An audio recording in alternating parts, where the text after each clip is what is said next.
Let's return to This Week in America. Here's your host, Rick Bratton.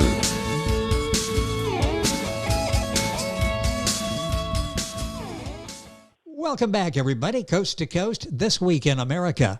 The new action-adventure book, The Life and Times of Sergeant Joseph Thomas Tom BIWAY, USMC, written by D.J. Cotten, is based on a real-life story about a murder within the United States Marine Corps, a story about an unprincipled Marine Corps officer and a respectable Chicago policeman who joined the Marines after being disillusioned with the police department.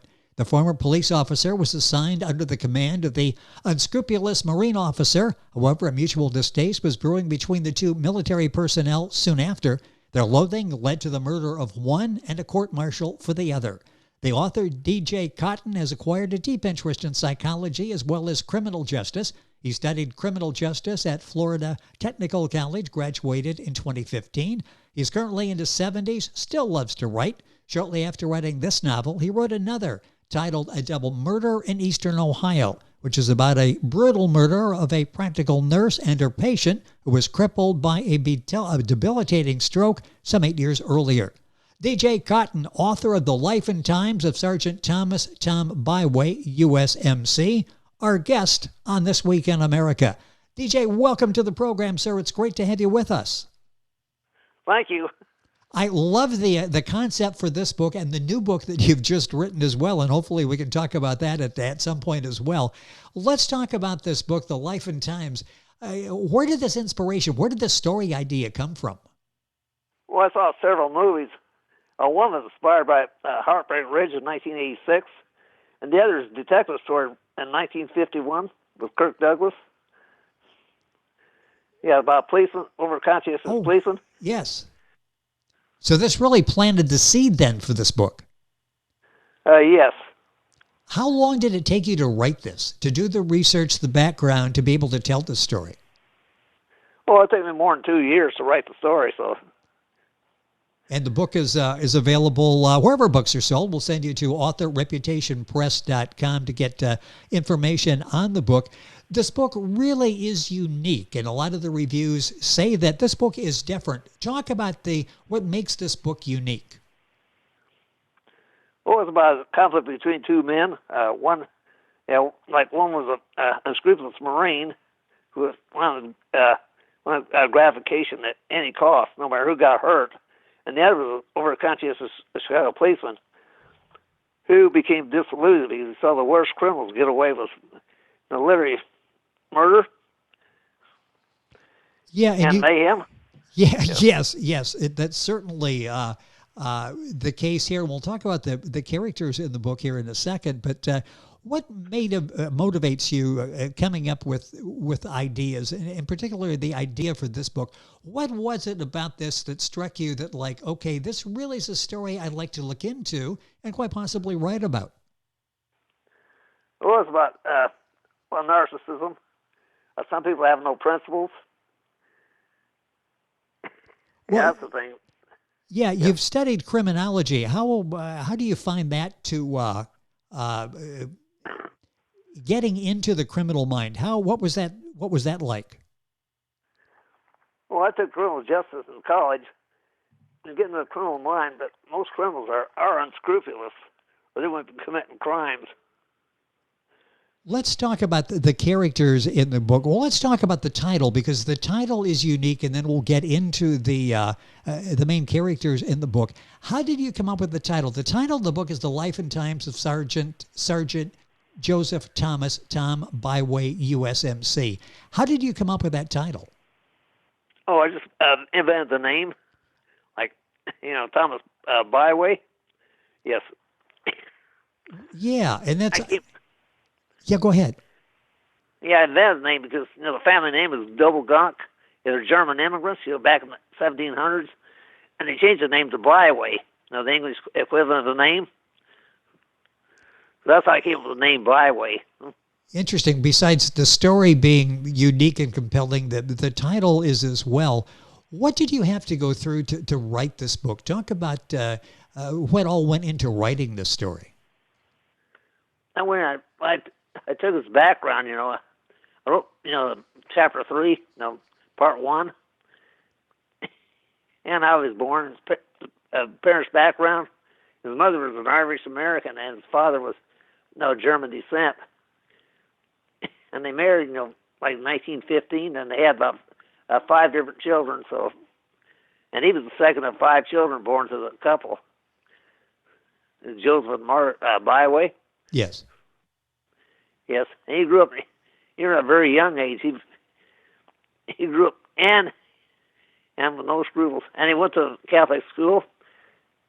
And when he was 10 years old, he fell in love with a 10-year-old girl, and he tried to make love to her, one day in the side room of the library, and a nun walked in and caught him, and she was crying, and she broke it up and slapped him, about 4 or 5 different times real hard, humiliating him in front of the girl. So and later on, he was taken to the principal's office. Well, yes, and later than that, he had a belt on a barber strap, and taken to the back in the room again and beaten with by brother Joseph. Yes, and this is how he became to hate monks and nuns and priests. A little bit of the background that DJ is talking about in his book, the new action adventure thriller, The Life and Times of Sergeant Joseph Thomas Tom BIWAY, USMC. Book is available, of course, wherever books are sold. I'll direct you to authorreputationpress.com, the publishers, and they'll have information on the book there as well. And you can link onto our website, thisweekinamerica.us.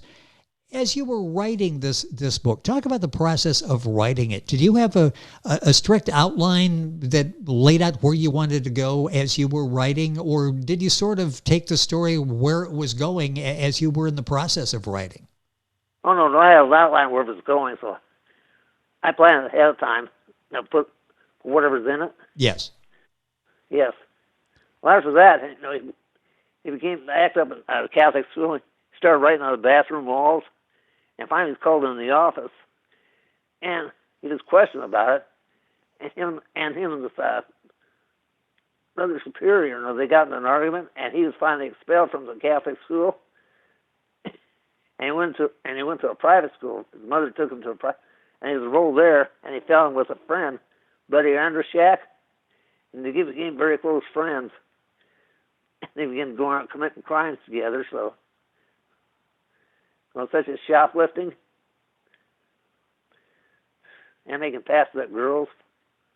And finally, BIWAY, he met a girl in school later on, Judy Shan, and they started having sex. And he had about 4 different girlfriends. The one moved back to reform school, and the second one already had a boyfriend. She got out of school, and the third, she broke up. She went to another younger man, John Clausen, Joyce Buckley, and finally, the 4th girlfriend he had was Virginia Hawkins, who ended up committing suicide. So he had 4 different girlfriends altogether, and finally, shortly after suicide, he went out with his sister Susan, and they went out horseback riding in her uncle's farm. And finally, he raped her, Susan.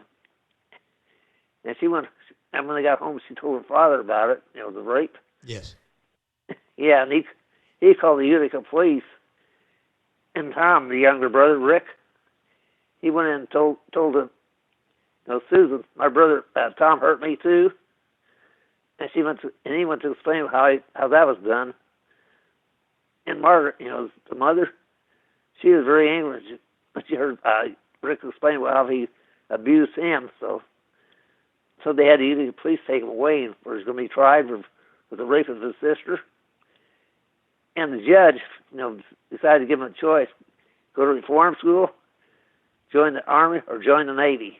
And he opted to join the Navy, but the Navy was full, so the Marines did have some vacancies, so he just opted to join the Marines instead. This time became a Marine. The book is, yeah, go ahead. Yeah. Give us the background of this, because this is so important, and the difference in these two that clash in the Marine Corps and a mutual dislike basically from the very beginning. So continue giving us a little bit of background on the man. No, his class didn't come to 1968, but this is like back in 1935 when he was 16. He joined the Marine Corps. Yes, and he finally had a purpose in life, you know, and it's happier than he'd ever been, because he didn't have a real direction at home, so, except going to life of crime like his brother, his friend Buddy Andershak, who was already in reform school for raping a 9-year-old girl.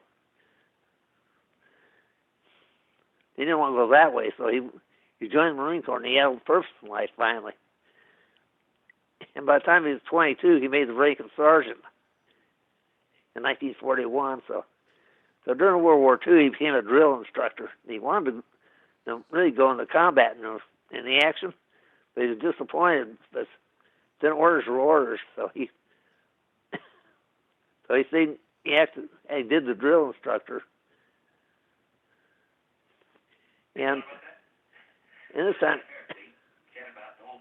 he met one of the recruits, Lenny, and his wife Agnes. So they became very close friends. But Lenny was killed in Okinawa in 1945, and finally, eventually, Lenny's wife and him married Aggie in 1946, and they had 3 children. Eventually, had 3 children. The first one was Catherine, born in 1947, and the second was Leonard, born in 1950, and the third was Paul, born in 1955. But in 1951, he finally got to go to Korea when the Korean War broke out. And he served in Korea for about 2 years, and he became a hero, as the opening of the book says. Yes. Yes. And he was known to kill about 21 men, about three of them with his bare hands. So when he came back in 1953, he came home, but then he found out his son Lenny had died from infantile cirrhosis. And Aggie, she dreaded to tell him that, but she had to. And he became drunk for the next 2 weeks over, so that spoiled his homecoming right there. Yes. Yeah, and then they finally had a third son, Paul, and he died about 2 days later, from the influenza. So they drifted apart, Aggie and him. Finally, Aggie, she went into business, and she was a business partner of Bill Decker, and they became romantically involved, and they married in 1959.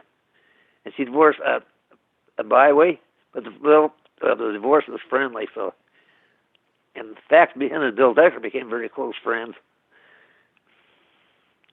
So finally, he went back to Japan to base our commanding men, and he decided. This one man, he decided to court-martial because he had a son, Herman Mentler, and he had him eventually court-martialed for excessive drinking. And the private was dishonorably discharged. He became a broken man. And finally, he met a girl. When he came back to the United States in 1964. She was from Austria, didn't understand English, so he tried to be friendly with her, and she didn't. Well, she knew what he was up to, so she became more and more apprehensive, and he finally fell in love with her, I think. And finally, she went back to Austria,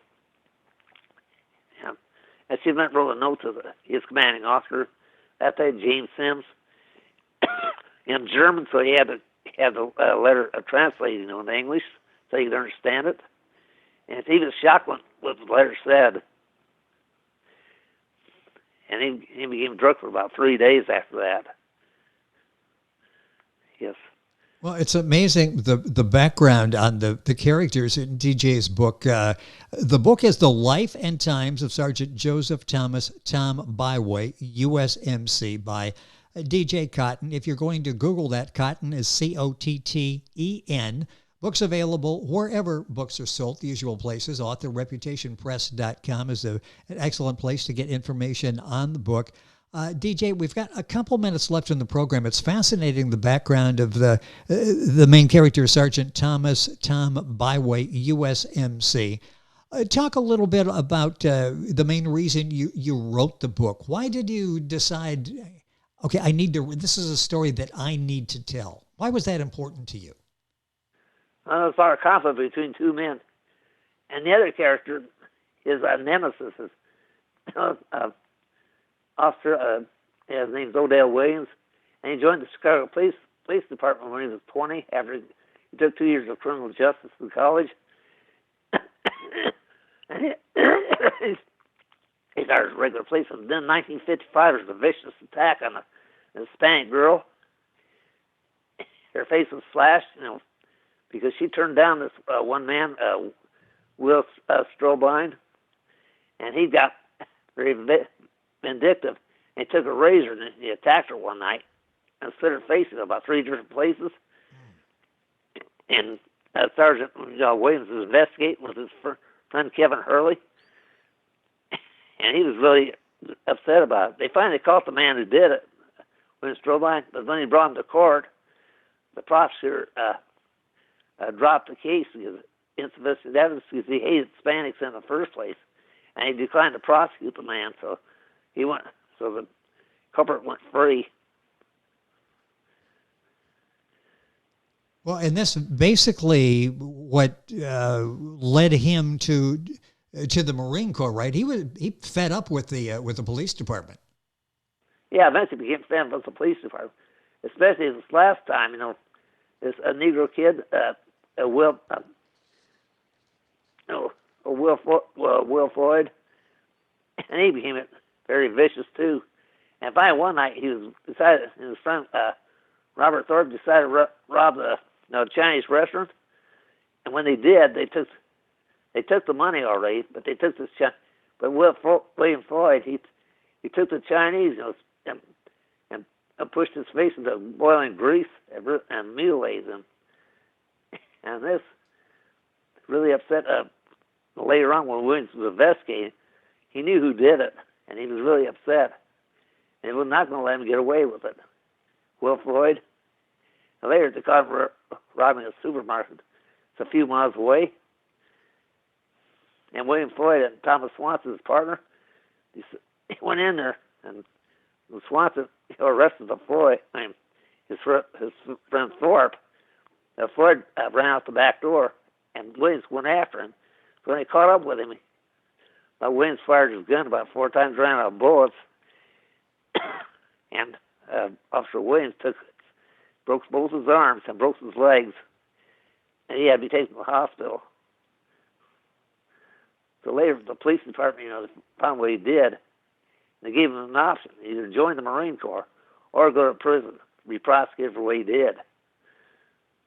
So he opted to join the Marine Corps to get our prosecution. So he did. And when he got he was trained, when he got through basic training, he was sent to Vietnam, and he's pushed under the command of Tom BIWAY. Okay.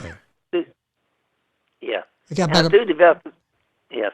Yeah, I got about a minute left here. Go ahead, tell us, and you'll take us up to there are 2, and then suddenly there are 1. We won't get to that point. We'll have you read the book for that, but finish up that part of the story. Oh, yeah, that part of the story, he was placed under the command of Tom BIWAY, and the 2 men, soon developed a mutual dislike for one another. Yeah. Yeah. And he didn't like the war in Vietnam. They were sent to Vietnam, and Williams, he already knew it was wrong, being in Vietnam. And when they told BIWAY about it, he said, we shouldn't really be here because this war is all wrong. And BIWAY turned against him, decided to, hate him more. So anyway, meanwhile, they went out on different missions, after they left the base. And one day, BIWAY decided, keep him out in this village, and had a mission. He had a mission, a Jesuit missionary. And he slapped this priest, after the Viet Cong in the village. And the priest didn't, he was French, and he didn't understand what BIWAY was asking him. And BIWAY decided to slap him, Yeah. Then he went to the convent, and he looked over the nuns, most Vietnamese nuns. But one French nun, the Mother Superior, La Mère Thérèse, he overlooked her, and he became kind of glassy-eyed. But he had about 6 men in it with him, so they left. Then he shot the 13-year-old Vietnamese kid, but they left, and they told men, this is a report of the Viet Cong, which he was not, and they returned to base. But BIWAY later that night, he turned the command over to Alphonse Miller, his corporal, and he left again for the village that night.